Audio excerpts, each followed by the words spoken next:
Well, most classic Corvettes have lots of chrome all over the place. Around all the windshields, there's stainless steel moldings. The only place you really have rubbers is in the door jambs. Well, today's cars are totally different. There's no chrome anymore, but there's lots of rubber. The windshields are flush mounted. The side rubbers here extend well into the panel. And of course, the door jambs, there's a rubber tucked behind there. Well, Best Practices has a way of masking a car properly, and it involves some premium trim tape.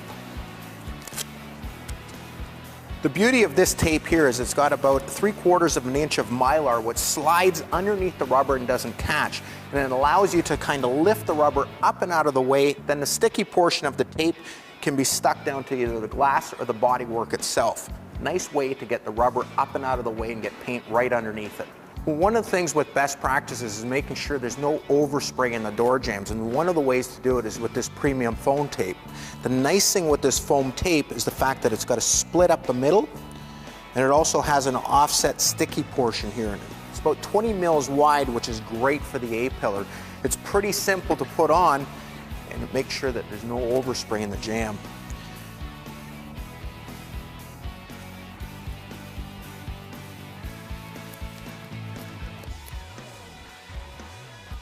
The nice thing too is you can use that split as your guide for how far you should be going in. The idea is not to stretch it.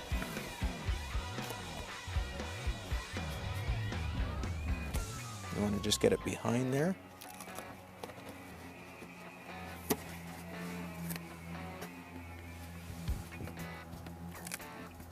Another nice thing too is you can pull it off and push it back down, and it remains nice and sticky. So it's not going to come off. Then you can just close the door and then use a spreader just to push it in as far as you want. Depends what sort of pattern you want there and how much you want to go into the jamb. And the blend line will pretty much be invisible. Now we've got a standard foam tape, a round foam tape that works great on the stationary position here. Now the thing is, you don't want to pull on the foam again, you just want it to lay down without any tension on it.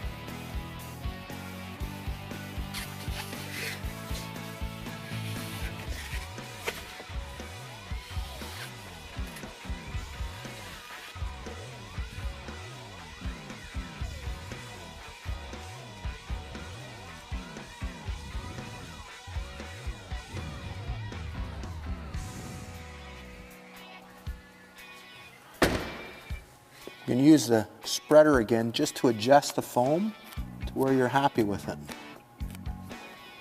Now the other option again is to use the premium foam on the moving part, the door, instead of the standard foam on the fixed part.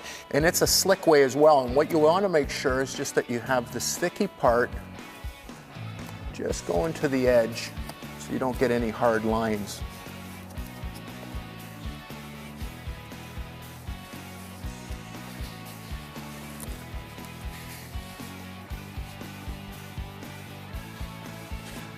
You can just use your spreader and adjust the foam to where you want it. So for some of the trim now, you're going to use fine line, and that'll allow us to work around some tight corners. We got 1/8, we got 1/4 inch, and we got 1/2 inch. We're going to start with the 1/8 here on the door pad. What it allows us to do is get right in the edge there.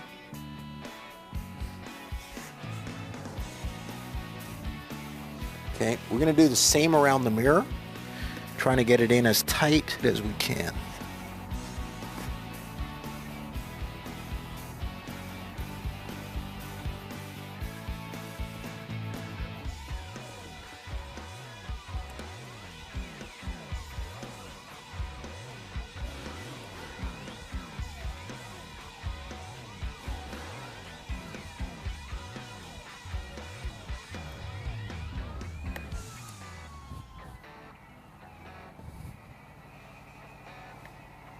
Now we're going to start masking with a 6-inch paper and a 3/4 inch tape. And the nice thing is it's a poly paper, it's their premier paper, and it's water resistant, which is great if you're water sanding anything. It's also got bleed resistance, and it's super flexible, so you can get around corners like this. And again, we're just going to tape up to that foam. You can see how flexible the paper and the tape is, which is really nice.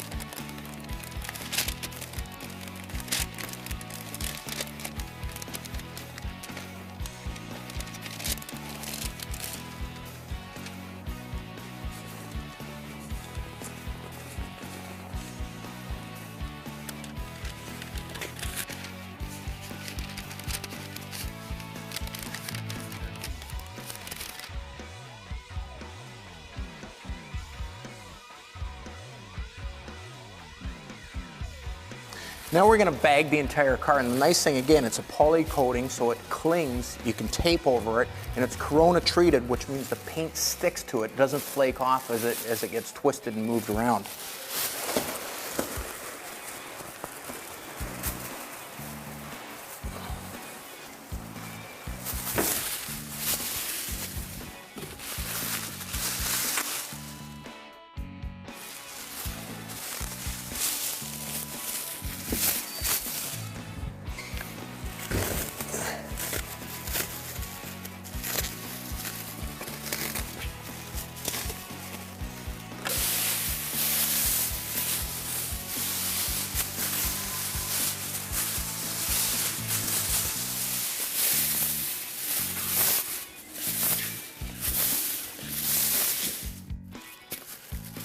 Now we're going to cut the sheeting along the critical masking edge. We're going to do it across the top of the door, the front of the door, and the rear of the door.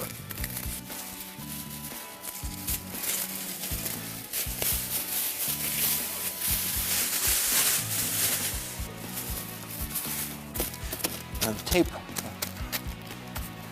plastic really sticks, which is nice. I'm just going to take your 1.5 inches, tape it to the rest.